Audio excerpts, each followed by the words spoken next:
All right, hello. Hello. Welcome everybody back again for episode 82. 82 it is of Hello Hello the podcast. Once again, joined by me and Jenz, my lovely co-host. How you doing on Hi. this fine, somewhat chilly Wednesday morning for us over here? Yeah, has it been cold down your way? Bro, it's been blistering. Blistering. We've had for football training and things like that. As soon as you Mm. stop running, instantly freeze up. Like it's I would it's not shocking. go. I Yeah, see the thing. I huge like it props though. to you. I enjoy it. There's something that's just like I think it's mostly like nostalgic for me because like I did it a lot when I was a lot younger and things too. Like I've played football Yeah. almost all my life, but like there's just something about going out like throughout the middle of the week when it's dead cold at night. You're like all rugged up and you're just kicking the ball around with a couple of your mates. Like it's there's something fun about it. But we've got a game tonight as well. So Oh. for one of our cups, we put in a tournament. And so we kick off at 7 o'clock tonight and that's gonna be freezing cold as well. So Yeah.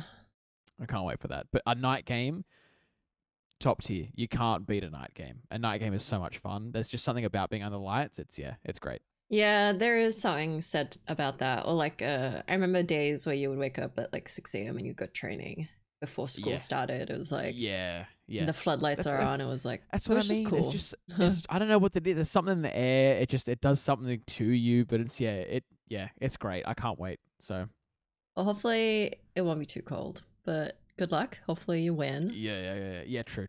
It is a knockout comp. So Oh, okay. once you lose, you're gone. You're gone. Oof. No pressure. But yeah, no. It's fine. We'll be chilling. But no. Other than that, Jens, what have you been up to for the past week or so? Because we've missed 2 weeks, I think, or a week of a podcast. I think 2 weeks. I think a week, maybe 2 weeks, maybe. Yeah. So what have you been up to for the last 2 weeks, basically? I'm not gonna get too deep into the sads, but brain juice not good, and then health stuff. So I haven't been doing a whole perfect lot. combination. Yeah. The perfect storm. Yeah. But I did come back from DreamHack. I think the last time we spoke was before I went to DreamHack, so I did that. Yeah. That was cool. How was DreamHack? It was good. I think they need to work out some things. It's their second DreamHack in Melbourne. I feel like they still need to, sell exactly what DreamHack is. Because prior to the event, I had no idea what DreamHack was, and I still kind of don't. But see, I get that vibe too because like you said, this is their second year, and I've seen them for the past 2 years. Talk about DreamHack and it being this big game event, but like I have no idea what goes on inside the gaming as apart from all of that stuff. I still don't know if it's more of like the esporty type thing. I don't know if it's more of the conventional hally type thing. I don't know if it's a mixture. So I would agree on that if they wanted more patrons. Or sure. It's a mixture. It's definitely all about esports, but I just feel like they just need to advertise it more and do more. Yeah. But I mean, I guess I'm sure like when PAX came out, I can't remember. Yeah. PAX has been here for a good while, but I can't remember like the early days of it being like more than likely probably the same thing where it's like it's a little bit quiet for a year or 2 or 3 before they kind of ramp up and get some more. Because the thing is as well, like once you go, you're gonna start spreading out what it was like to other people in the community as well through just word of mouth. So like word of mouth advertising will end up getting out there, and slowly but surely they'll more than likely start building up more of a customer base each year and things like that. So for sure, but it's good to see that there's more and more gaming events happening in the country as well. Like not that it is just PAX and it's just one other thing. It's just truly it was EB Expo, but like it's growing bigger and bigger each year now. So it's great to see. Yeah, it's just so nice watching like live esports because I don't. MEO was probably the last one, but that fell through. Like this is way before COVID times. Yeah. So yeah, it's been a while. So it was really nice to see some esports live. But yeah, what have you been up to? You've been playing some new games, haven't you? I've been playing Jedi Survivor a whole bunch. When I say a whole bunch, not as much as some of my other mates, because I have still been quite busy with uni stuff on the side and work and things like that. But no, in my spare time, I've been playing a fair bit of Jedi Survivor. Absolutely loving it. Oh my god, what a game. I'm so glad.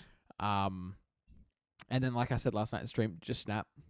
Jedi Survivor and Snap. That's literally been my life probably for the past 2 weeks. Yeah. You've seen Guardians, yeah? I have seen Guardians. Yes, I did go and watch that. Not last Wednesday. I saw it on opening night. Opening night, yeah. Tears. That's all I'll tell you. Tears. That's all I will say. Unexpected tears. Bring tissues if you're going. We'll probably go into like a breakdown of it in maybe a week or two once maybe next week people have had a chance to like sort of go out and see it and things like that. And surprisingly, I haven't seen many spoilers for it online. Same. As well, so I'm so glad. See, like now that I have seen it, I'm like haphazardly clicking on all things Guardians that I see come up, and no one's really spoiling it. So props to everyone out there that has seen it and hasn't. I think spoiled it. But, I almost didn't want to go watch it because I like looked at the reviews. I was like, oh, it's all right. I just don't know if it's gonna be good because it. Like Guardians, the amazing thing about Guardians when it first came out was we had no idea who the fuck the Guardians of the Galaxy were. Literally, yeah. So you had no expectations, and it was like, holy shit, this is so fun and cool. And then the second one came out, I was like, it's okay. So I was like, you can never top the first one. So I was like very apprehensive, but we went, and I think this is my favorite. It's my favorite Guardians. Yeah, but it also might be my favorite Marvel. Wow. Okay. Yeah. Yeah, I think it's like right up there with Ragnarok.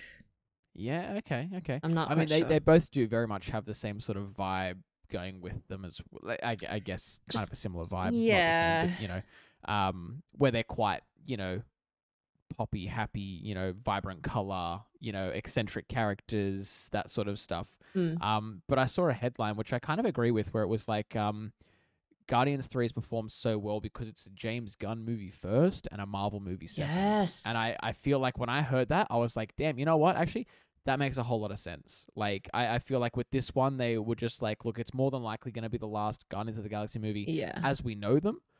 There's more than likely going to still be those characters in the universe, I would say. And it was James Gunn's goodbye. That's the thing, is I think because of that, Marvel and Kevin Feige were like, you know what, we'll just give him a little bit of extra leeway. We'll see how it all turns out, and we'll go from there.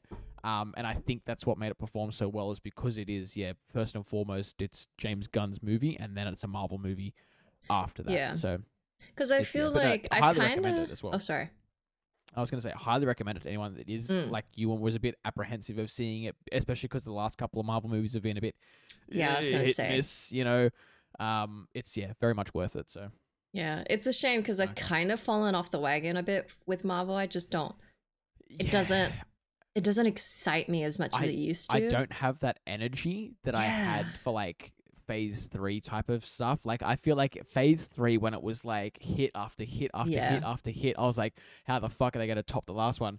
Damn, they topped the last, like just after every movie. And now I'm like, I don't have the fucking feels too energy corporate to go and sometimes. sit through another C tier movie, So it was such a breath of fresh air, but it's also so exciting to see what he'll do with DC, because DC needs so much help. God, DC needs a revival so much. It's funny. So I'm very excited to see him resuscitate that. And you know what?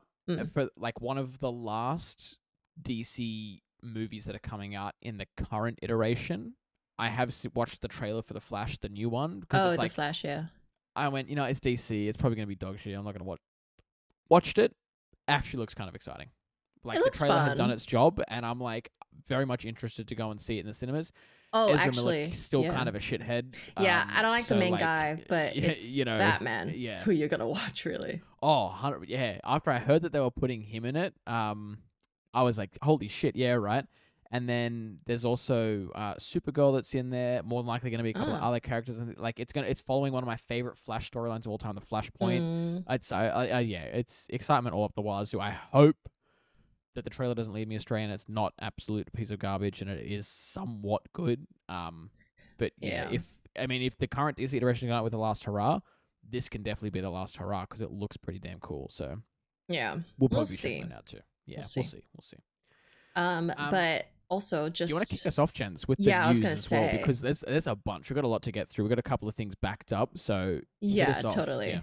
Well, for those who are listening today, it's Zelda Day. Tears of the Kingdom comes out as you're listening. So so exciting. More than likely, you're not even listening. You're playing Tears of the Kingdom, which 100% is fine. Like, I get it. Yeah, I get it. But yeah, very exciting because it's probably one of the most anticipated games this year. But sadly, as I'm sure everyone in the internet knows, Tears of the Kingdom broke street date somewhere, and some people have finished the game and are trying to spoil it for some others, which is kind of dog shit. So Nintendo have gone really hard, and we spoke about it last time. You don't mess with Nintendo. So they pretty much those guys, they're probably already sitting 25 to life in a prison somewhere. Oh yeah, like, they're Nintendo in trouble. But the SWAT team was outside. Actually, no, people who are deliberately leaking the game are going to be in trouble, but people who bought the game. So there's a very big difference between people that have somehow come across a copy of the game that's illegitimate and illegal, and then those are the people that Nintendo will come down hard on. If you pre-ordered it through Amazon and Amazon accidentally slipped up and your delivery made it onto the truck 3 days before it was meant to come out, that's like logistically not necessarily your fault, like it's just what you do with that. Play the game and things like that, correct. But if you then go ahead and start streaming the game 4 days before the game's meant to come out, and you post all these clips to YouTube, Nintendo's going to come for your life savings. Yes. And you're a poo-poo. That's not cool. Correct. True. Worst most, you're a poo-poo head. Yeah. But I saw Alana, Charizard was streaming, just talking about Tears of the Kingdom with she was watching other current YouTubers. with all the current footage. I saw that. And she got banned, live banned, and then unbanned. So that's wild. Yeah, Nintendo going hard to protect any sort of spoilers, which I totally understand. I feel like they were just being overly precautious. Yeah, I think like the bots were out. Yeah, I was like, anything that even resembles Zelda's gameplay, they're like, copy strike it. Get down. Totally. I don't want to see any of it. Like, they just were taking shooting first, asking questions later. Which in this case, I obviously understand. But no, it is. We were saying before we started recording, I'm honestly surprised that I haven't seen any spoilers for Tears of the Kingdom as of yet, because they have I have heard they've been quite prevalent online. They've locked that down really well. And so I've honestly been quite surprised that I haven't seen anything slip up, but obviously still, be precautious on the internet. Don't click on articles that are related to Tears of the Kingdom. Don't click on comment sections. Mostly Facebook, I've seen in the past, has been one of the worst. The stupid headlines, and it just like the headline is a spoiler. It's like, fuck off. Well, not even the headlines most of the time, but the comment section on Facebook. Oh, gotcha. That's what I've seen as the worst, because obviously people just have no filter in those, and they're almost never moderated properly. So it's just be careful. Yes, you've only got from the day of recording, we've only got 3 days to survive though, until we can. 2 days to survive until we can start playing it. So we can do it. We can do it. Yeah, we can do it. And another thing, quickly, I just wanted to mention, the lovely Winnie the Pooh is getting a horror game. That cute little character, Yep. Man. And it's kind of interesting because we have a horror Winnie the Pooh movie, actually. I can't wait for that to hit somewhere streaming, because I really want to watch that. It's rated like 3% or something. Oh, going into it, I know it's going to be dog shit, but I want to watch it because it seems fun, Yeah, totally. But an upcoming indie horror game titled 100 Acre Wood is on the horizon, turning the beloved children's book character into a nightmarish monster that players will be tasked with running from in the iconic forest. So I think we're going to have to do a gameplay of this when this comes out. 100%. I'm going to wishlist it on Steam. I put this on my wish. I'm looking at it right now. I put it on my wish list before we started recording. But I'm picking this up for Emma too, because Emma's a big fan. She loves Tigger. She's got a whole bunch of them. She's going to be so sad when Tigger's like chasing after her with a knife or something. But that's what I want to bring up, because I'm reading the synopsis of it now, and I'm just going to read this little part where it goes, explore a horrifying but familiar memory as you learn why the woods have changed and gather why you need to rescue Christopher Robin from a fate too terrible to imagine. Based on the 1926 classic Winnie the Pooh by A.A. Milne, experience a world full of heffalumps, woozles, and old friends. And now this is where it gets a bit weird, because they've got Eeyore and Piglet and then Winnie the Pooh, but they've also got Rabbit, Owl, and Kanga. And I'm wondering, if like I know that Winnie the Pooh's gone into like that free to license sort of area now. I forget what it's exactly called. But I'm not sure if some of the other characters have, because I'm assuming Kanga is meant to be Tigger in this situation, but they haven't called him Tigger. Isn't Kanga the mother kangaroo though? I'm not sure. Yeah, I'm not the biggest Winnie the Pooh fan, obviously, but like, yeah. Weird. But it's weird. I don't know. Or it's like we're just gonna deliberately not say Tigger. Yeah, that's what I'm thinking. Is like Tigger obviously jumps very similar to a kangaroo. He's not meant to be a kangaroo, obviously, but he jumps very similar to one, and so like maybe they will name him Kanga instead. Like, yeah, weird. But yeah, I don't know. Could just be a weird mishap. But yeah, that's coming out. Sometimes there's no release date for it. No release date, no. But yeah, keep an eye on it. Wishlist it if you want on your Steam pages. Yeah. No, I'm definitely interested in that one for sure. Moving on, though, to a little bit more of the serious sort of stuff, because there are a couple of more serious topics that we're going to dive into now as well. But unsurprisingly, the UK's Competition Authority has also denied Xbox's acquisition of Activision and Blizzard. Now, we kind of could have told you this was coming, because they did state after Xbox submitted all their paperwork, they're like, nah, we're probably going to put a block on this, and they have, unsurprisingly. So, after a long waiting game to see if the CMA is going to block the acquisition request, we now know the verdict, obviously. The body's concerns were that the takeover would have an unfair impact on Xbox's biggest rival in the industry, PlayStation, obviously. The CMA then wanted to said, and I quote, "The final decision to prevent the deal comes after Microsoft's proposed solution failed to effectively address the concerns in the cloud gaming sector outlined in the Competition and Market Authority's provisional findings published in February." And now this is obviously directly sort of referencing the way that gaming is kind of heading going forward. A lot of cloud streaming, a lot of cloud access games, things like that, where you pay for a monthly subscription and you get access to X amount of games and things like that.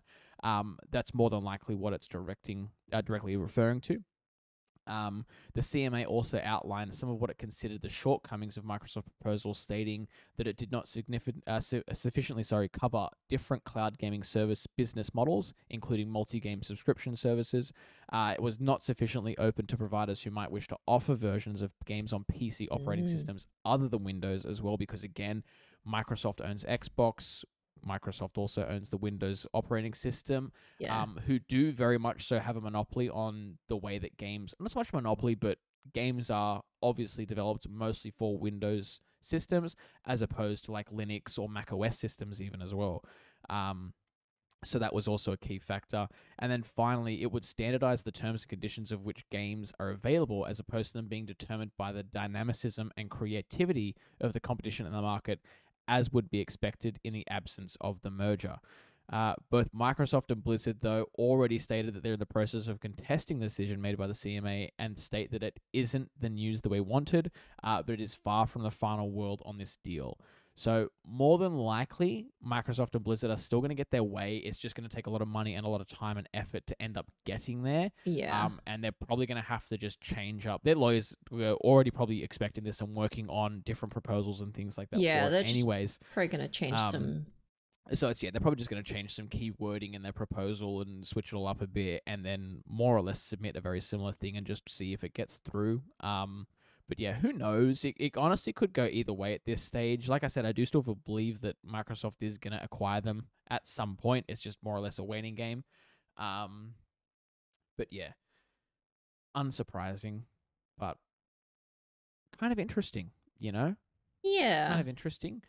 It's so messy, but yeah, I guess they want to make sure they're getting a good deal out of it. And if Microsoft are deliberately trying to cut them out of, like, you know, certain things, I mean, it's like, well, hey. Yeah, I understand it coming from both PlayStation and like the Competition and Market Authority's position, because like there's always it's like Call of Duty is going to be the biggest one you'll see thrown around in this comparison a lot, but it's like, it's not that Call of Duty is a what do you call it? It's not a platform exclusive game. Like it always comes out on PC, it always comes out on Xbox, it always comes out on PlayStation. It's supposedly meant to be coming out on Switch as well, if Microsoft had their way with this merger, they say. Switch. So on and so forth. Yeah, they would do some streaming version of it. but with every release, they always do like a deal for like the next 3 years where PlayStation is going to get DLC a week and a half before Xbox does. And then after that one merges, they'll go across to Xbox, and Xbox will get DLC 3.5 weeks before, so on and so forth. Whereas they probably feel that, in this deal, because Xbox now owns the rights to the underlying Activision IPs and things like that, they're just going to forcefully make that. Xbox always gets the DLCs first and foremost, and PC will also get them first and foremost because we own PC now. So it's that's and that's I think the biggest like contradiction I've seen thrown around a lot, because it is not so much about the games that they're going to end up making Xbox exclusives or PC exclusives by any right. It's the games that are currently available on multiple platforms that will more than likely eventually shift to being Xbox exclusives, which would then, yes, make it an unfair monopoly. Because like if you want to play Call of Duty, you got to have an Xbox. Like that's it. There's no way around it. You have to have one or some form of Xbox service. So it's very, very interesting. We'll have to see where that goes. Like we said last time we covered it, we're always going to keep our eyes to the ground with that one and sort of, see where it all goes and follow it along, because it's probably going to go for the next year or two. Easily. Yeah, it's going to be dragged out. Yeah, for sure. Another sort of interesting topic that I come across this week, Jenz, which I have seen been happening a lot more often these days. With all of these sort of reviewing services and, people getting letterbox accounts and things like that for movies and whatnot. Now, I am going to be forewarned. There are some minor spoilers ahead for the Horizon DLC, the Burning Shores expansion. So if you guys haven't yet played it and you do planning to play it and you haven't yet, maybe just mute the thing for the next 5-10 minutes, because there's going to be some minor spoilers. Otherwise, if you have played it or you don't really care, listen ahead. But Metacritic promises some better moderation post the Horizon DLC review bombing, and I'm sure some of you have heard about this, but recently, obviously, the Burning Shores expansion was the first major expansion that came out for Horizon Forbidden West. It recently came out, and then very shortly after, got absolutely blasted on review site Metacritic, and then a couple of other ones as well, tanking the main game's popularity on these sort of platforms. And this is where the spoilers kick in, because in the expansion, players can choose to have the main protagonist, Aloy, enter a romantic relationship with Seika, a character who's first introduced in the expansion. And then obviously in spectacular fashion, you can imagine what happened. Everyone online having an internet access. Players that weren't unhappy with the decision review bombed the shit out of the game and its expansion. And then because of this, Metacritic is now planning to, quote, evolve its processes for users to prevent this happening in the future. In a statement given to Eurogamer, Metacritic said that it was aware of the abusive and disrespectful reviews, and we have a moderation system in place to track violations of our terms of use. And we are currently evolving our processes and tools to introduce stricter moderations in the coming months. That's good. Whether or not that's actually going to make a difference is set to be seen, but it's, unsurprising as well, like I said, because these days with everyone having an internet access and a voice, these things are going to happen, not that it's acceptable by any means, but it's, It's just the internet, unfortunately. Literally. Like, it's great that they're going to do something about it. I think that's a huge thing, because I feel like reviews can really affect sales. Very much so. Very much so.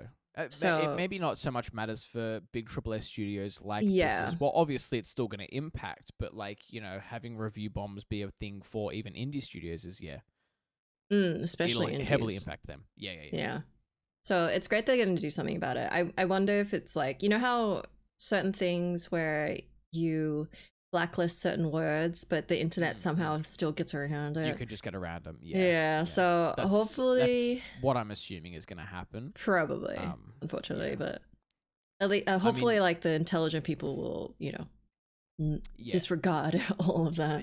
Yeah, exactly. I feel like these days, and I think I've said it a ton of times in the podcast before, these days I barely take a review into consideration. If I'm excited for a movie, a TV show, a game, first and foremost, I'm going to try it myself and give my own personal opinion on it.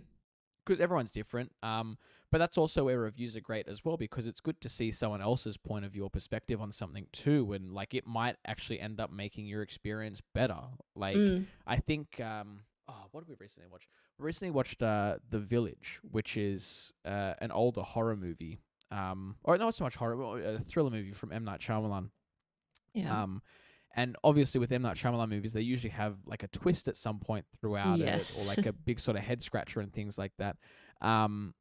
And afterwards, Emma was reading reviews on it from like, mid 2000s or something like that. And she said, she was like, it actually made more sense to me after I'd read the reviews, because they kind of, helped to reinforce the ideas that she had about what they were, things like that. So they do have their place in things. I just don't use reviews to base preconceptions on things. Yeah, like, I feel like if a movie has a 6 rating, I'm not going to be like, I'm not going to go see the movie. Yeah. If I'm excited to see the movie, I'm still going to go see it. Like, yeah. Yeah, but it's interesting. Very interesting. This is always going to be a happening place on the internet. Obviously, it's the internet. So it's But another interesting one, Jenz, as well this week. I've had my eye on this game for a little while now, after I heard and sort of seen some screenshots of it and development, things like that.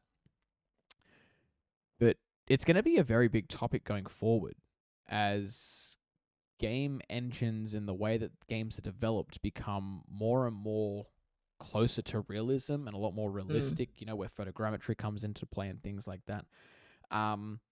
And I guess I wanted to hear your opinion on it as well, because I'll have the clip sitting up behind us for those that are watching the YouTube too, but I don't know if you've seen the trailer for the upcoming game. And so you kind of get what I'm going on with it.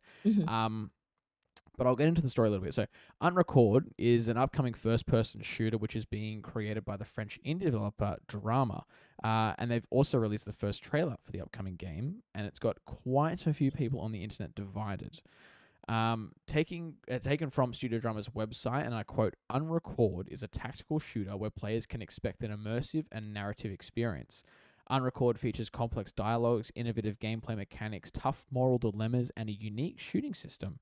The storyline can be compared to a detective novel or a thriller. The player will have to investigate several criminal cases and confront a diverse cast of characters. The game's plot and presentation will be central to the gameplay experience, and players can anticipate a range of gameplay sequences as well as numerous plot twists.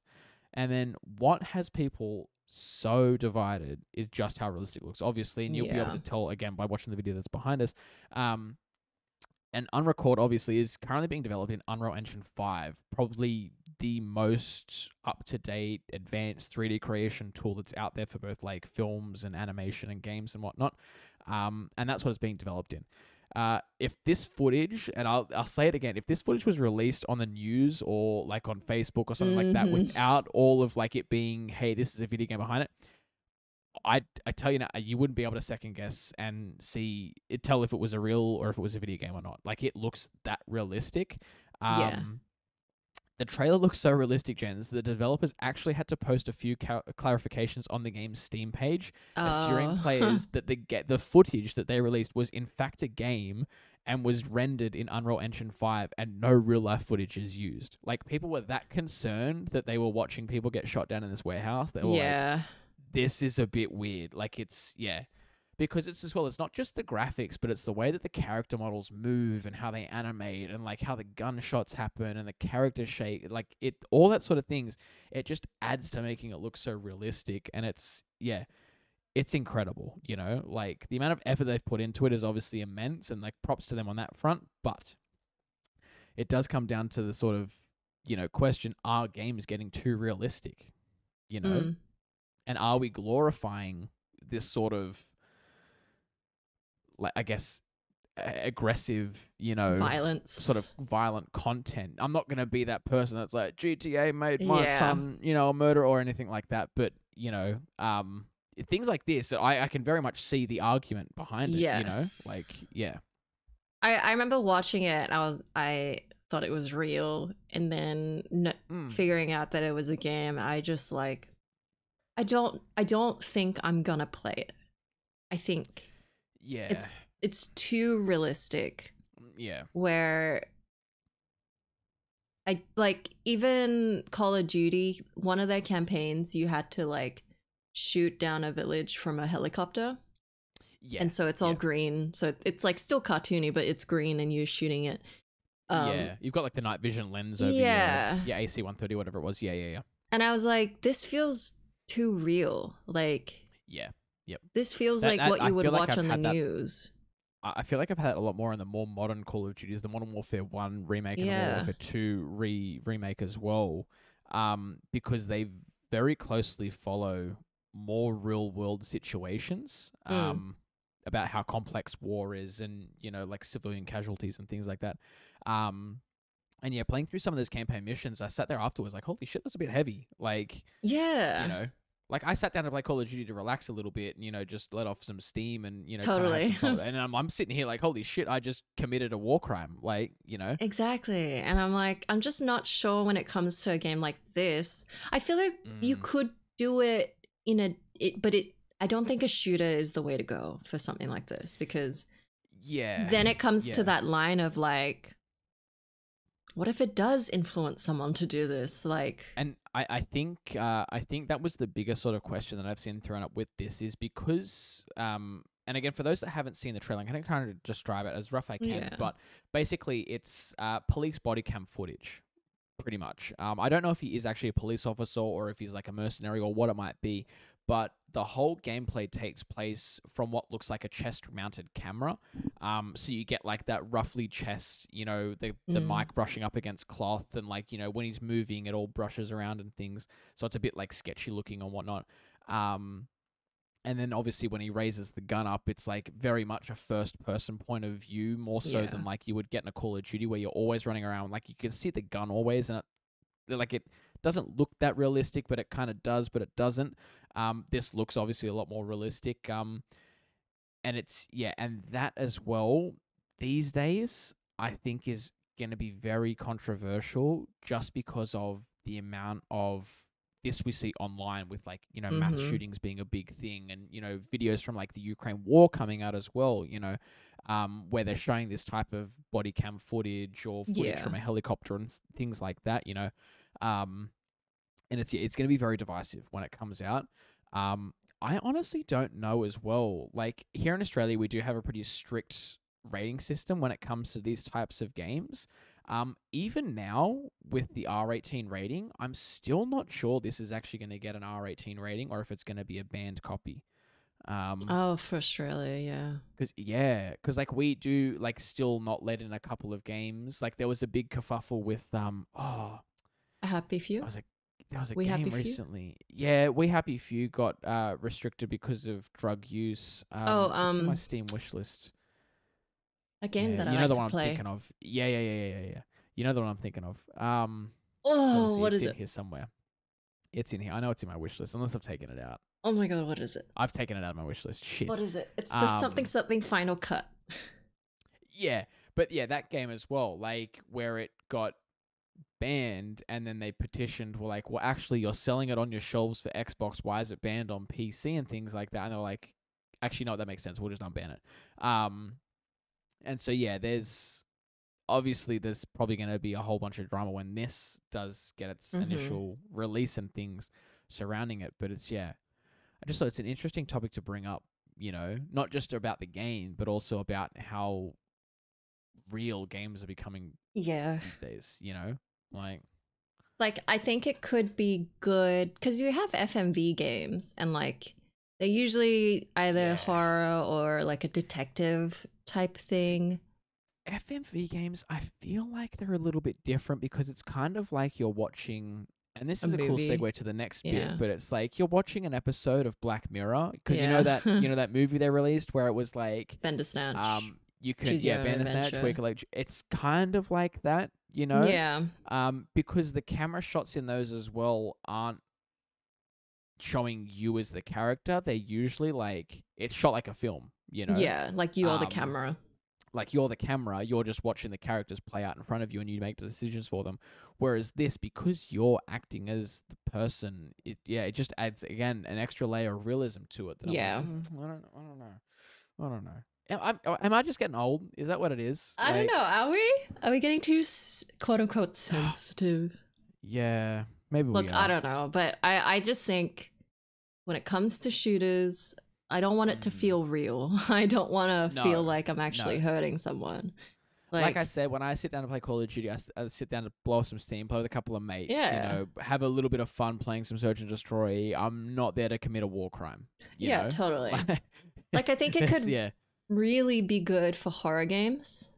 But yeah, 100%. I would love to see a horror game done in this style, just without the really just realistic not like bullet mechanics and how bodies crumble when you shoot them. Like but like 100%, that would be awesome. I'd definitely play something like that. But yeah, this little bit undecided on, honestly, at the moment. A little bit undecided. A little bit, yeah. Speaking of Black Mirror. But yeah, cool segue to our last topic of the week. Very much, probably one of both mine and Jenz's favorite shows of all time, I would say.